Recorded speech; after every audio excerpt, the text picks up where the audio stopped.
শিক্ষার্থী এখন চাচ্ছে না ক্যাম্পাসে রাজনীতি থাকুক। ফোর্স করা, এই ফোর্সের রাজনীতি থেকে তো আমরা আসলে ছাত্রলীগের মধ্য দিয়ে বের হয়ে এসেছি। আন্দোলনের সময় বলেছিল জুলাইতে যে আমরা আমাদের ক্যাম্পাসে রাজনীতি চাই না, দলীয় রাজনীতি। সেই নেতা হতে চাই না আমরা, তারা আমাদেরকে পড়তে দিন, আমরা পড়তে চাই। আর এগুলো আসলে ভালো লাগে না। আমার জনগণ যদি চায় যে এখন ছাত্ররা রাজনীতি করবে, তাহলে আমার মনে হয় ছাত্ররা রাজনীতি করুক। আর যদি জনগণ এখন চায় যে না, ছাত্ররা ছাত্রই থাকুক, আসলে এটা আসলে এখন অনেক বেশি আমার কাছে খুব বেশি মরীচিকা তৈরি হয়েছে বলে মনে হচ্ছে। কারণ এই যে এত লেংদি একটা সময় আমাদের পড়াশোনায় নেই, আমরা বইয়ের সাথে অ্যাটাচড না, লাইব্রেরিতে যেতে পারছি না, ক্লাসরুমে যেতে পারছি না, সব কিছু ডিলে হয়ে যাচ্ছে। তো আসলে ক্ষতিটা তো আমাদেরই হচ্ছে। আমরা তো সবাই আর রাজনীতি করব না, আমরা বড় জোর 100 জনে 5 জন রাজনীতি করবে। এখন 5 জনের হয়তো ডিলে হলে কোনো সমস্যা নেই, কারণ তাদের টার্গেটই হচ্ছে রাজনীতি করা বা রাজনীতির মাধ্যমে দেশ সেবা করা। কিন্তু আমরা যারা রাজনীতি করব না, আমরা যারা সরকারি চাকরি শিকার বা দেশের বাইরে চলে যাব, গবেষণা করব, দেশের জন্য অন্য সেক্টরে কাজ করব, আমাদের তো আসলে পড়তে হবে। আমাদের একটা সার্টিফিকেট প্রয়োজন, পড়ার জন্য মানসিকতা প্রয়োজন, স্থির একটা বিশ্ববিদ্যালয় প্রাঙ্গণ প্রয়োজন। তো আসলে আমরা তো কিছুই পাচ্ছি না। এই 95% স্টুডেন্টরা তো দিন শেষে আসলে এক প্রকার নিষ্পেষিত হয়ে যাচ্ছে। আমাদের গোল যা ছিল তা থেকে আমরা চ্যুত হয়ে যাচ্ছি, বের হয়ে আসতে হচ্ছে। তো এগুলো নিয়ে আমার যা মনে হচ্ছে যে এখন আসলে ওই যে কিছু মহল তাদের নিজস্ব বেনিফিটের জন্য শিক্ষার্থীদেরকে ডিভাইড করার চেষ্টা করছে।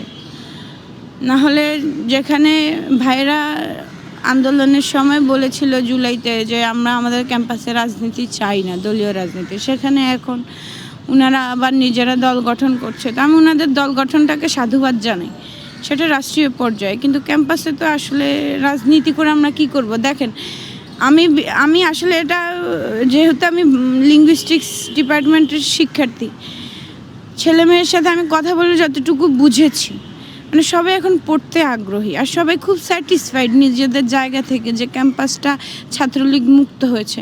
এখন আসলে দল এমন একটা জিনিস যেখানে আমরা না চাইলেও মাঝে মধ্যে ডমিনেটেড হয়ে যাই, ডমিনেটেড করে ফেলি। এটা হয়ে যায় কারণ একটা দলের দায়িত্ব যখন আমার উপর আসে, তখন আমাদের নেতাদের ফার্স্ট টার্গেট থাকে যে আমার জনগণ গ্যাদার করতে হবে, ছাত্রদের গ্যাদার করতে হবে। গ্যাদার করতে হলে কখনো আসলে যারা রাজনীতি করতে চায় না, এদের গ্যাদার করার একটাই রাস্তা, সেটা হচ্ছে ফোর্সফুলি গ্যাদার করতে হবে, নাহলে তো আসলে রাজনীতি সম্ভব না। তো এই যে ফোর্স করা, এই ফোর্সের রাজনীতি থেকে তো আমরা আসলে ছাত্রলীগের মধ্য দিয়ে বের হয়ে এসেছি 17 জুলাই। এরপর এখন আবার কেন আমরা ওই দলের ভিতরে গিয়ে ওই লেজুর ভিত্তিক ফোর্সফুলি রাজনীতিতে আমরা ঢুকতেছি, আমি আসলে বুঝতেছি না যে কি হচ্ছে বা এটার আসলে শেষ পরিণতিটা কি হবে। কিন্তু ওই যে আমরা যে কয়জন আছি মাঠে আর কথা বলে আসলে আমরা জেনেছি যে 95% শিক্ষার্থী এখন চাচ্ছে না ক্যাম্পাসে রাজনীতি থাকুক। কারণ আমরা সবাই আসলে আমরা কিন্তু বড়ই হয়েছি ছাত্রলীগের এই রাজনীতির চর্চার মধ্য দিয়ে ক্যাম্পাসে, হ্যাঁ, দমন পীড়নের মাধ্যমে। আর একটা হিসেব হচ্ছে কি, এই যে এত পরিমাণ বেকার, এটা আমি বুঝতেছি ক্যাম্পাসে যদি আপনি দেখেন, আমি ওপেনলি আমি করে দিতে পারি, চ্যালেঞ্জ করে দিতে পারি, যদি আপনারা রাজনীতি বন্ধ করে দেন ক্যাম্পাসে, একটা শিক্ষার্থী 5 বছরের বেশি তার শিক্ষানবিশ কাল 5 বছরের বেশি লেংদি হবে না, সুযোগই নেই, পড়ার সময় পাবে। সে সিজি যাই আনুক না কেন, সে অন্তত লাইব্রেরিতে বসতে পারবে। আর লাইব্রেরিতে বসার পর ওই যে 5 বছরের পর পড়ার জন্য আরও 1 বছর সময় নিয়ে চাকরিতে ঢুকে যেতে পারবে, বেকারের সংখ্যাও কমে যাবে। আমরা লাইব্রেরিতে বসতে পারি না কারণ আমাদেরকে মধুতে যেতে হতো, আমাদেরকে রাজনৈতিক চর্চা করতে হতো, যারা চাইতো তারাও করতে হতো, যারা চাইতো না তারাই করতে হতো। তো আসলে এখন পড়াশুনো না করা ছাড়া জাতিকে আসলে আমরা কোথায় নিয়ে দাঁড় করাবো, সেটা আসলেই এখন কি বলবো, সমসাময়িক একটা জটিলতা তৈরি হয়ে গিয়েছে। তো ওই জন্য আমি আসলে সবাইকে, সে যে দলেরই হোক না কেন, আমি সবার প্রতি অনুরোধ রাখবো যে ক্যাম্পাসে আমরা সবাই সাধারণ শিক্ষার্থী, আমাদের আর কি প্রয়োজন যে আমরা সারা বাংলাদেশে কত কত শিক্ষার্থী পরীক্ষা দিয়ে আমার কলা ভবনেই মাত্র 2300 শিক্ষার্থী ভর্তি হতে পারে, 2100 শিক্ষার্থী। গত বছর মনে হয় এটা বাড়িয়ে 2300 করেছে। তো এই 2300 শিক্ষার্থী, 2 লাখ 3 লাখ শিক্ষার্থী পরীক্ষা দিয়ে মাত্র 2300 শিক্ষার্থী আমরা এখানে চান্স পাই, আমরা অবশ্যই মেধাবী।